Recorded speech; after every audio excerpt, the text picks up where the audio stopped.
you can see this is the swoosh. Here's my cut. So I'm actually going to move it to where it's pretty much right there, right in the middle. See that? Hear that?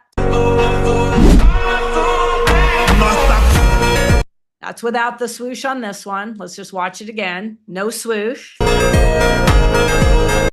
Okay, there's a beat, so it cuts really nicely.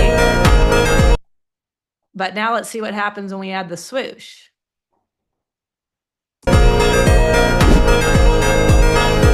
Just a little layer. You guys, these are details that just elevate your edit. Just a little layer, right?